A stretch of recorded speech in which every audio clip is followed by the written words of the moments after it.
Hello, Allô, c'est Cédric et Laurent. et on va vous parler aujourd'hui dans cette vidéo bûcher-laurier de Tiletum.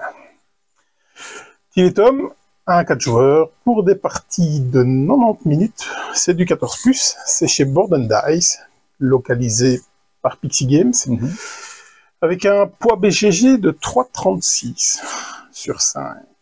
C'est pas le plus lourd des T-Games. Non, et c'est effectivement un T-Games. Un T-Games, c'est tout ce qui est en T. Le jeu de Tassini chez Board & Voilà, Dice. tout ce qui est un T, Teotihuacan, sur le Le T, quoi. Il fait comme Friedman Freeze. avec CF. Voilà, c'est le même principe. Hein. C'est Tassini et ici, il est accompagné de Luciani. C'est ça, c'est ça. Donc, comme il vient de le dire, on a Luciani et Tassini, ce sont les deux auteurs du jeu. Luciani, Lorenzo, Grand Austria Hotel, Barrage, bien entendu, c'est entre autres. Souvent en duo. Souvent en duo. Et ils ont déjà travaillé ensemble, d'ailleurs. Sur Marco Polo. Marco Polo, sur Tzolk'in aussi, notamment. Marco Polo, Tzolk'in, Teotihuacan pour Tassini tout seul.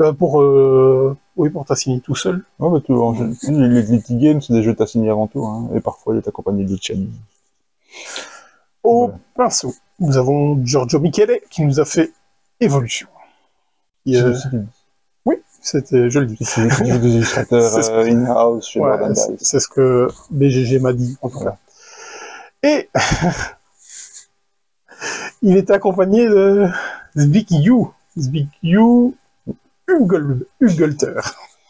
Une maison d'édition polonaise, donc...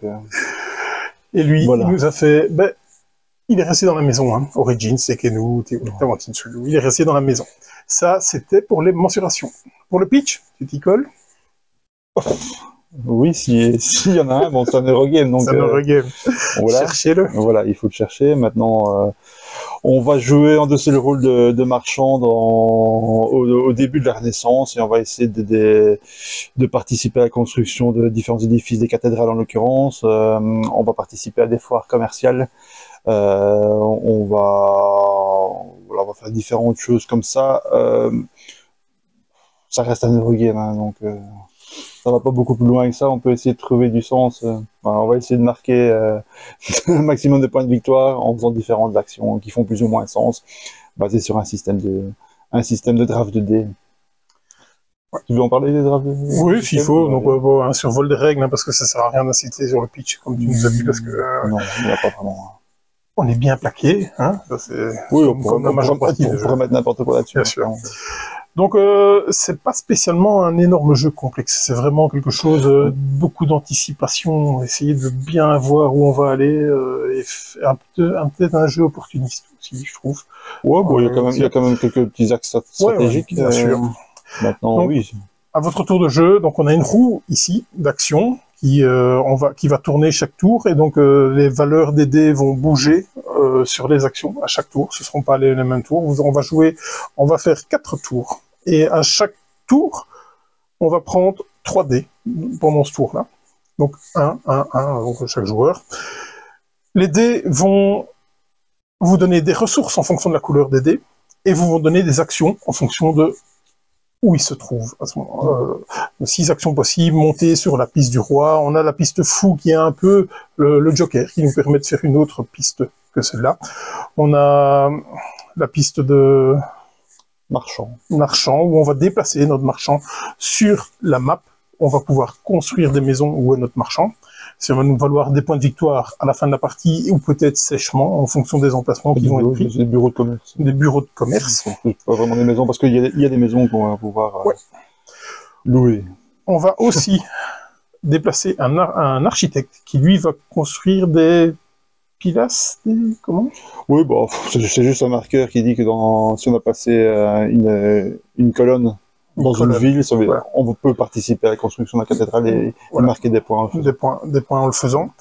On va aussi recruter des personnages que l'on va venir placer, des nobles, dans nos maisons, sachant que une maison ne peut pas accueillir 2 nobles différents, et chaque noble aura sa maison. On ne pourra pas avoir 2 fois le même noble dans 2 maisons différentes. Famille, ouais.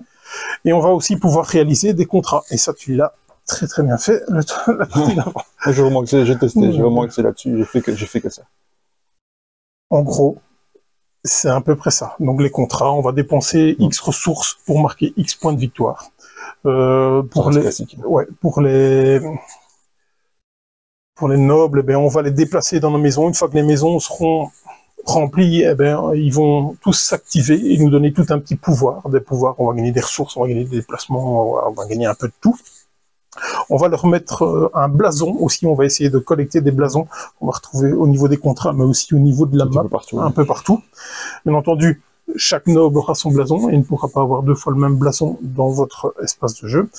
Donc là aussi, une fois que c'est transféré, on va payer en nourriture et on va gagner un bonus qui est assez conséquent et assez puissant. Parce que ça nous... Une fois que la maison est remplie. Une fois que la maison est remplie et qu'on vient nous mettre notre blason. Ça permet d'améliorer nos actions. On va bonifier nos actions qui fonctionnent avec la valeur du dé. Hein. Donc les actions vont fonctionner... Donc inversement proportionnel à la valeur du dé. C'est exactement ça. Donc si on prend un dé de forte valeur, on va prendre beaucoup de ressources parce qu'ils vont nous donner des ressources, mais on va faire une action assez peu puissante. On va en faire moins. En fait. Et inversement, si on prend très peu de ressources avec un dé de valeur 1 ou 2, par exemple, on va faire des actions très puissantes, de valeur 5, de valeur 6. On a une espèce de petit entrepôt, une petite zone tampon qui fait que on ne va pas pouvoir thésauriser un maximum. On aura juste 4 emplacements, donc on va essayer. Tout doit passer par là. Tout le temps que se peut, de toujours avoir de la place libre, parce que si vous devez faire des actions que vous devez récupérer, ne fût-ce qu'un bonus ou quelque chose que vous avez acheté et que vous n'avez pas la place, eh bien, vous ne pouvez pas le faire, tout simplement. En fin de manche, on va il y a une foire qui est un peu le contour. Hein. À chaque fin de manche, il y a une foire qui se déclenche. On y participe si, à un certain moment dans le jeu, on y a placé une trade house ou si notre marchand lui-même se trouve dans la ville correspondante. Donc on en a 4 qui, à la fin de la première manche, c'est la première, fin de deuxième manche, fin de troisième manche, fin de quatrième manche. Évidemment, encore une fois, on y participe ou pas en fonction de notre présence avec une trading house ou avec notre marchand lui-même. Et donc on va essayer d'en faire un maximum, évidemment, mais on peut faire... éventuellement attraction pas tout probablement. Non, en fonction de sa stratégie. En fonction de la stratégie, voilà.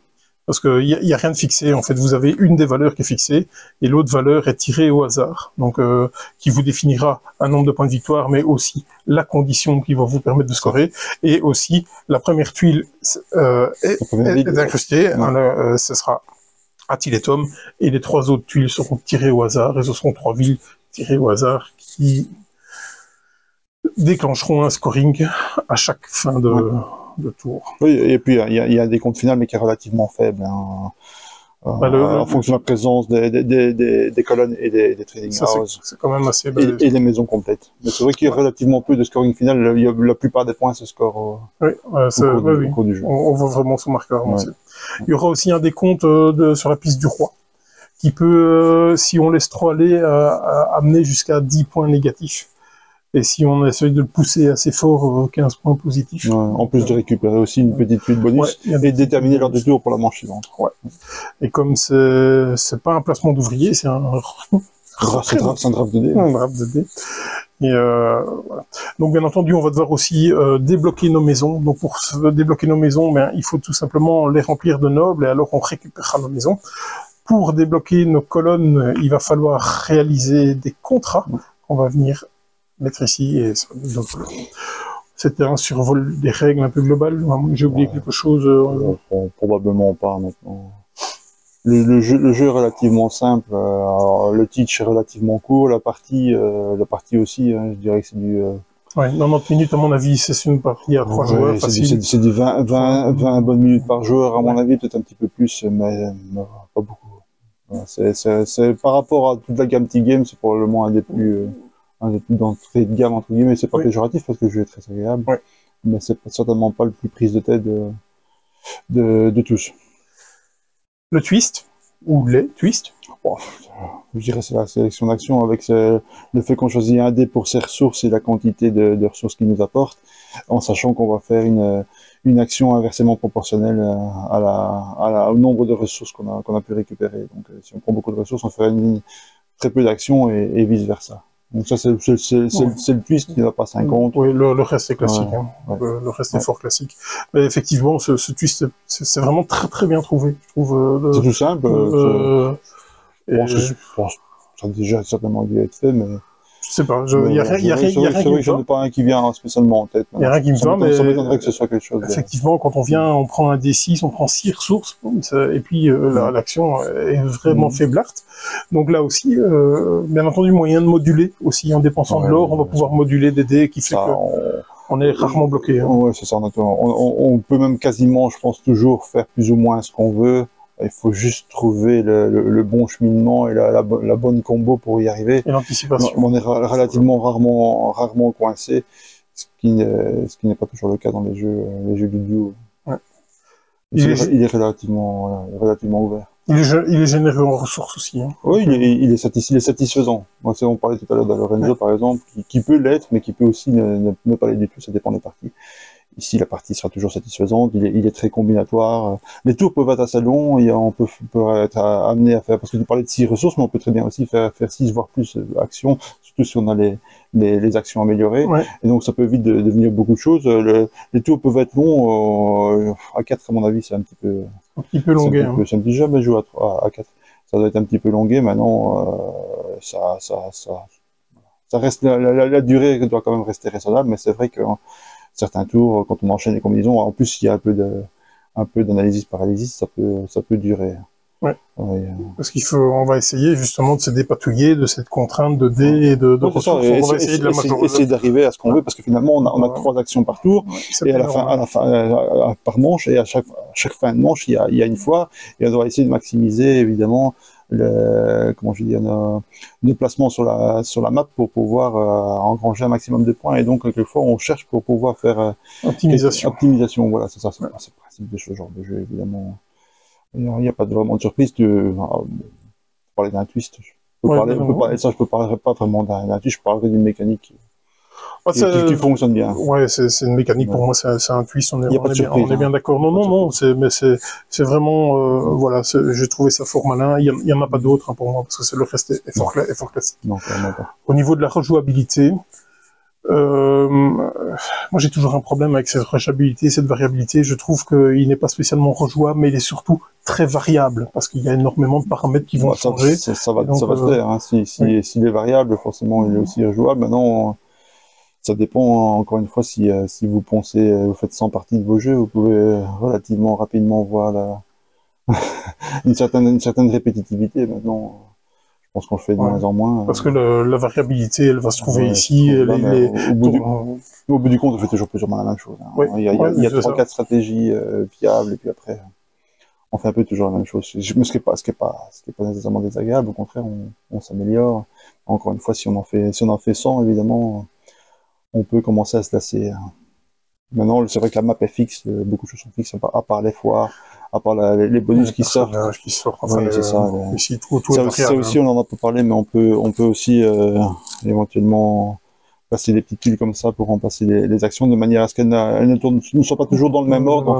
Ouais, parce qu'on pourrait anticiper, dire après, je vais pas prendre cette action-là parce que pour le moment, on va en faire que 3, mais le tour d'après, on en fera 4. Donc on pourrait éventuellement changer. Quand on est habitué, ça peut changer un petit peu les habitudes. C'est pas fulgurant, mais voilà. Alors au niveau poids cible, donc le poids, je l'ai dit, c'est 3,36 sur 5 BGG. Moi, ça me semble un peu haut. La cible, est-ce qu'on est dans un jeu expert initié? On va pas relancer un débat. Pour moi, oui, on pourrait dire que c'est expert parce que on va essayer de regarder à long terme, parce qu'on pourrait de temps en temps dire ce scoring-là, j'en tiens pas compte et je vais vraiment maxer sur 3 scorings sur les 4. Est-ce que ça fait ça dans un jeu expert? C'est pas. Pour moi, on n'a pas de jeu dans l'expert, on en est quelque chose qui est relativement permissif, qui est très satisfaisant, on ne joue pas sa vie à chaque coup. Voilà, c'est ça, les décisions sont relativement... Il y en a pas mal, hein, mais elles sont relativement simples à prendre. Ouais. On voit vite lesquelles sont les plus intéressantes pour nous ou pas. Les décisions, c'est laquelle est la plus rentable entre les deux. C'est pas celle qui va marquer un peu plus que l'autre. Il n'y a pas de choix cruciaux. Quand tu dis on joue pas sa vie, au premier tour, on ne risque pas de perdre la partie. Oui. Même s'il faut évidemment pas s'éparpiller, faire des bêtises, mais voilà, il n'est pas très compliqué. Encore une fois, dans la gamme d'été, je pense que c'est probablement un des plus abordables. Oui, c'est un des plus reposant au niveau de l'esprit, on va dire, parce que on Ça reste a... quand même, faut quand même, Soul ça reste quand King. même un petit peu de travail. Oui, mais bien sûr, mais c'est sûr, on est loin, c'est pas de Soul King. on est loin d'être Soul King. Au niveau du matériel, pas énormément de choses à dire, le tout est correct. Ça board and dice, voilà. On aurait peut-être aimé dire sur 100 bois. Pour du board and dice, pour moi ça va, hein, parce qu'ils ont déjà fait des trucs où ça n'allait pas, quoi. Hein. Origins, on est... Oui, là, il y a un gros souci. D'ailleurs, l'extension corrige une partie. On est à la limite de la pénalité, quoi. Hein, donc, ouais. ici, les dés sont de bonne facture. Les dés sont toujours de bonne facture, c'est la même côté que nous. Moi, je te dis, les ressources auraient été sympas en bois. Maintenant, ça aurait probablement fait augmenter un petit peu le coût du jeu. Le jeu est pas hors de prix du tout. Hein. Je me rappelle plus. Non, il n'y a pas grand-chose à dire. La palette de couleurs est assez originale. Ça reste fort axé marron, évidemment, le Eurogame à l'allemande. Mais il y a quand même un petit effort de couleurs. Les couleurs des ressources et des dés sont un peu particulières. Hein. Oui. Entre le gris foncé, le gris clair et le bleu, pour la laine, le métal et les briques. Je vois la différence, mais c'est pas instinctif, voilà, on va dire. On aurait pu faire mieux. J'ai tendance à croire que c'est de la laine, ça, puisque... Ouais, c'est ça. Il y a rien de rédhibitoire, ça fonctionne bien, et c'est pas la pérédition. Il manque, comme toujours, quelques rappels ici, par exemple. Il est indiqué qu'on peut payer 2 pièces pour changer la valeur d'un dé de 1, mais il n'est pas indiqué qu'on peut payer 2 pièces aussi pour acheter une ressource. Alors que c'est super important. Ouais, voilà, c'est ça. Il y a des petits rappels, des actions. Il n'y a pas d'aide de jeu non plus. Bon, tout est noté, à part ça. Il n'y a pas d'aide de jeu, puisque la séquence de tour. Une séquence de tour, et comme je dis, les actions, parce que la plupart des actions sont entre guillemets payantes, donc il faut faire l'action correspondante. Mais c'est vrai qu'il y en a certaines qui sont entre guillemets gratuites. Par exemple, remplir un contrat, c'est pas une action, il faut pas prendre un dé, il faut pas faire une action pour le faire. C'est ce genre de petites actions gratuites. Ouais, effectivement. Ça aurait pu être rappelé quelque part. Ouais, sur une aide de jeu, ça aurait été pas mal, parce qu'effectivement, j'ai eu, moi, à un moment donné, je pensais qu'il fallait dépenser une action pour le faire. Alors, pas le cas. Par contre, il y a beaucoup de matos. Comme vous voyez, ici, on insert. On investit dans un insert. Je pense que ça peut être utile, ou en tout cas avoir un rangement, éviter les sachets, parce que sinon, vu la durée de jeu, ici on a joué à 2, on a joué en même pas 1 heure. Ouais, même pas 1 heure, je pense. Voilà, s'il faut commencer à sortir, trier les matos, on est parti. Ça peut devenir rédhibitoire. J'ai envoyé d'accélérer ça. J'ai envoyé un mail à mes amis de Folded Space, avec qui je travaille beaucoup. Bien, ça va certainement arriver. Et ça va certainement arriver, vu le succès du jeu, parce que je suppose qu'il va y avoir une extension derrière, à mon avis. Je sais pas. Aucune idée, hein. Ouais, c'est possible. Les plus et les moins, de ton côté? Bon, ça fonctionne bien, le jeu est satisfaisant, la durée est plus que correcte, le système de dés est particulièrement sympa. J'aime bien aussi l'histoire des foires où il faut être présent, il faut faire des choix, on va essayer de toutes les faire, mais... L'interaction est surtout là, hein, parce qu'il n'y a pas de place souvent, il y a des lieux, si jamais ça tombe, c'est le premier qui sera, enfin, si vous amenez votre marchand. Oui, parce que les places sont limitées pour construire. Enfin bon, l'interaction est quand même relativement, elle est pas folle, quoi. Non. Ça reste non, parce que classique. Parce qu'on a le choix. Parce qu'on a toujours le choix. Donc même si on nous prend le dé convoité. Oui, puisqu'on peut changer, encore une fois, en payant, on peut changer la valeur des dés. On va en prendre un autre. C'est juste pour les ressources. Voilà, donc en positif, il est agréable. En gros, ça résume un peu tout ce que je disais. Il est agréable à jouer, il fonctionne bien. Voilà. J'ai pas grand chose d'autre à dire en positif. Et il n'y a pas de défaut majeur non plus. Et l'édition, comme tu disais, est relativement correcte.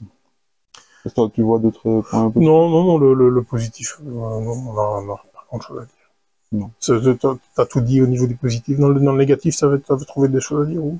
Bah, comme je disais, quelques manques de rappel, pas d'aide de jeu. Je dirais aussi, comme je disais tout à l'heure, il est assez combinatoire et assez... on peut vite rentrer dans des combos, les tours peuvent être longs, donc notamment à 4 joueurs. Enfin, non, c'est pas tellement qu'ils sont longs, mais ça peut paraître longué, en tout cas pour ceux qui attendent. La variabilité peut-être un petit peu, hein, si on ponce vraiment ces jeux. Sinon, en dehors de ça, le premier joueur, je pense qu'il y a quand même peut-être un avantage aussi sur la map, hein, puisqu'il y a certains emplacements qui sont très limités, donc il y a peut-être ça aussi. Après, je n'ai pas suffisamment joué, mais peut-être des stratégies un peu fortes. Ici, je fais une stratégie purement en contrat. J'ai testé en faisant que ça. Bon, c'était pas la partie la plus passionnante, mais je voulais voir ce que ça donnait. 60 points d'écart quand même. Ouais. Mais pour deux j'ai stratégies. pris des gros contrats. Après, il faut que les artistes s'alignent aussi. J'ai rien fait dans les maisons. On peut pas parler de déséquilibre parce qu'on n'a pas assez Non, d'expérience sur ça, le c'est jeu de difficile. toute façon. Je pense que, et même quand on a de l'expérience, c'est toujours compliqué de parler des équilibres. Même si certains jeux, c'est flagrant. Ici, c'est quand même assez difficile à dire. En tout cas, voilà, il faudrait voir sur la longueur, mais non, mais à part ça, je pense pas qu'il y ait d'autres vraiment, il n'y a pas vraiment de problématique particulière. On est d'accord. Et le rangement. Le rangement, mais ouais. Pour un jeu de ce format, quelquefois, est-ce qu'on a envie de sortir 50 50 sachets. trucs, c'est ça. C'est pour ça que vraiment l'investissement dans un insert peut-être intéressant. Ou des boîtes de pêche. Hein. Des boîtes de pêche. Où je rentre pas mes doigts. Ouais, exactement. Les avis. Je pense qu'on a déjà fait une belle synthèse. Les amateurs de Tassini et Luciani seront pas déçus, je pense. Bon, sauf si on attend quelque chose d'un cran au-dessus. Parce que quand il a été annoncé, je pensais que réellement que ça allait être un petit peu plus costaud. Un petit peu plus costaud, ça l'est pas vraiment. Maintenant, il est très agréable à jouer. Encore une fois, je dirais que c'est un niveau initié pour connaisseurs. On est dans au niveau, on est dans un Grand Austria Hotel, ce genre de choses. Et il a cette même, comment je veux dire, côté agréable à jouer qu'on peut retrouver. Pour moi, c'est un bon titre. Il révolutionne rien, mais pas de surprise. Il fonctionne très bien et je pense qu'il plaira aux amateurs. Ceux qui veulent quelque chose d'un peu plus costaud, d'un peu plus sophistiqué, là pourraient être déçus. En dehors de ça, je pense que c'est une valeur sûre. C'est un jeu qui, voilà, je ne dis pas qu'il restera dans les annales, mais en tout cas, il restera probablement dans beaucoup de collections. Oui, dans la mienne en tout cas. J'ai trouvé ça fort plaisant. J'ai pas spécialement d'avis négatif à dire dessus parce que pour moi c'est pas un hockey games parce qu'il y a vraiment pas mal de choses à penser, pas mal de choses à anticiper, à faire attention, regarder les choix des dés qu'on pourrait faire et tout. Ouais. Donc oui, pour moi. Sans que ce soit nécessairement trop prise de tête non plus. Non, c'est pas mal, mais comme. Tu auras un plan B et un plan C. Oui, c'est ça, mais c'est vraiment. On peut vraiment le remettre vers Grand Austria Hotel, je pense. Ouais, il y a toujours quelque chose à faire et toujours quelque chose de satisfaisant. Grand Austria, c'est vraiment pour moi des maîtres étalons du jeu initié, du jeu moyen en fait. Et moyen pas dans le sens péjoratif, dans le genre. À 2 joueurs. Qui fonctionnent bien dans différentes configurations, on rentre un petit peu dans le même. Différentes configurations, à 2 joueurs, Grand Austria. Grand Austria. Parce qu'il y a cette histoire de serpent, de downtime, c'est encore pire qu'ici, mais c'est le même principe. Ouais. Enfin ici, on l'a joué à 2, on n'est pas trop ressenti. Avec l'extension, je pense qu'il y a un module qui change ça après. Bon, c'est vrai qu'en général, tu joues à 2 ou 3. Ce genre de jeu, pour moi, le sweet spot, c'est 3 joueurs. Je vois pas l'intérêt de rajouter un 4e joueur, en fait. Non, ça va rallonger. Et c'est vrai pour la plupart des jeux du duo. Ça va arranger pour rien. Mais 4 joueurs, c'est jouable. Hein. Oui, c'est jouable. C'est totalement jouable, mais c'est peut-être la pire des configurations, je pense, en termes de temps. En tout cas. Oui, encore une fois, le 4e joueur n'apporte rien à la partie. Je pense. On a fait le tour. Même si je l'ai pas joué. Non, moi non plus. On a fait le tour. Bûcher, Laurier. Laurier, je pense pas que Laurier, hein, c'est pas mal. Hein. Ouais, ça reste un bon cru. Encore une fois, un petit plus entrée de gamme, c'est pas plus mal. Oui. Par rapport à ce qu'il propose d'habitude. Très chouette. Ouais. Très chouette. Voilà. Pas mal. À bientôt. À bientôt. Salut. Salut.